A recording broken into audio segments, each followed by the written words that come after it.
إن فضل كلمة لا حول ولا قوة إلا بالله عظيم، ولا يظنن أحد أيها الأحباب أنه في غنى عن توفيق الله ومدده، فما الأمر إلا بستره. ووالله ثم والله لو رفع الله عن العبد ستره طرفة عين ما قابلته أرض ولا سماء. اللهم أدم علينا سترك في الدنيا والآخرة. عباد الله، كان أهل التقوى ينظرون بعيون بصائرهم فوجدوا في هذا الذكر قمة لذتهم. لا حول ولا قوة إلا بالله.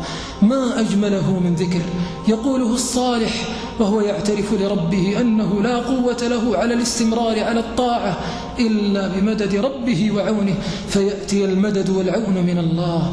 ويقوله المفرط وهو يرجو ربه أن يعينه ويعترف له أنه عاجز عن الخروج من تفريطه إلا أن يعينه ربه. ويقوله العاصي الذي ألمت به الذنوب وهو يستعين بالله على نفسه المخطئة العاصية المتمردة فيغفر الله له. ويقوله المريض والمبتلى وهو يقاسي مرارة المرض والابتلاء ويكرر لا حول ولا قوة إلا بالله، فإذا بالبلاء يرفع وإذا بالشفاء ينزل. أمن يجيب المضطر إذا دعاه ويكشف السوء وينادي المكروب والمهموم. لا حول ولا قوة إلا بالله. فيفرج الله الكرب ويبدد الهم فيصير ذلك المكروب من أشرح الناس صدرا.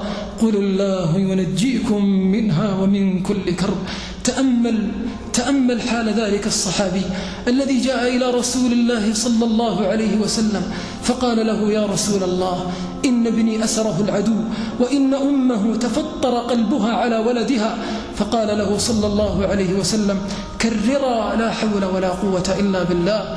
قال رضي الله عنه: فلزمنا لا حول ولا قوة إلا بالله. فبينما أنا قاعد ذات ليلة في بيتي إذا برجل يطرق الباب، فقلت في نفسي: هذا والله ابني. فاستبقت أنا والخادم ففتحت الباب فإذا هو ابني قد أنجاه الله ومعه إبل القوم. تأمل ما أكرم الله، رد الله عليه ابنه، بل ومعه أنفس الأموال في ذلك الزمان إبل القوم. أخي في الله، ليكن لك ورد يومي مع هذا الذكر العظيم، لا حول ولا قوة إلا بالله. نعم، ورد يومي لا تتنازل عنه، ووالله ثم والله سوف تجد لذتها وبركتها وخيرها في الدنيا قبل الآخرة. اللهم أعنا على ذكرك وشكرك وحسن عبادتك.